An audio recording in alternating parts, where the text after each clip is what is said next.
Suprimento matinal. Apocalipse, capítulo 22, versículo 20. Aquele que dá testemunho dessas coisas diz: sim, venho sem demora. Amém. Vem, Senhor Jesus. 1 Reis, capítulo 8, versículo 48. E se converterem a ti de todo o seu coração e orarem a ti, voltados para a sua terra, para esta cidade e para a casa que edificarei ao teu nome. Daniel capítulo 6, versículo 10. Entrou em sua casa e em cima, no seu quarto, onde havia janelas abertas do lado de Jerusalém, se punha de joelhos e orava e dava graças. Apocalipse capítulo 22, versículos 20b, é a oração de João e a resposta do apóstolo João a advertências do Senhor. Também é a última oração da Bíblia. Depois de ouvir este livro, devemos orar e reagir desta maneira: Vem, Senhor Jesus. A Bíblia toda conclui com o desejo pela vinda do Senhor, expressado numa oração. Apocalipse, capítulo 22, versículo 20, nota 2. Leitura de hoje.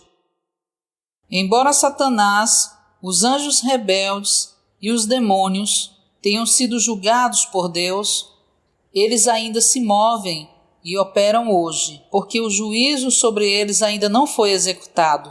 Hoje, Satanás ainda pode ir à presença de Deus e acusar o povo de Deus. Jó, capítulo 1, versículos de 6 a 12, capítulo 2, versículos de 1 a 7 e Apocalipse, capítulo 12, versículo 10. Ele ainda anda ao redor da terra, procurando alguém para devorar. 1 Pedro, capítulo 5, versículo 8. E ainda opera para cegar o entendimento das pessoas. 2 Coríntios, capítulo 4, versículo 4. A fim de enganá-las, transfigurando-se em anjo de luz. 2 Coríntios, capítulo 11, versículo 14. Não devemos ignorar as suas maquinações. 2 Coríntios, capítulo 2, versículo 11. Nem devemos dar lugar ao diabo. Efésios, capítulo 4, versículo 27. Devemos resistir-lhes firmes na fé. 1 Pedro, capítulo 5, versículos de 8 a 9. Devemos revestir-nos de toda a armadura de Deus para podermos permanecer firmes contra o diabo. Efésios capítulo 6, versículos de 11 a 17. Depois da rebelião de Satanás, Deus pronunciou juízo sobre ele imediatamente.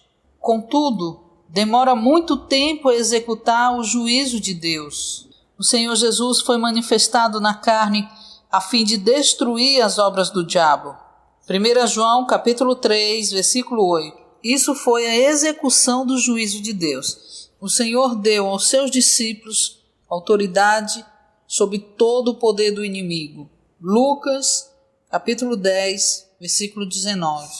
Agora, como seu corpo, devemos continuar a execução desse juízo, a fim de destruir a cauda da serpente. Mediante a obra de execução da igreja, o diabo será lançado na terra e os seus anjos serão lançados juntamente com ele. Apocalipse, capítulo 12, versículo 9.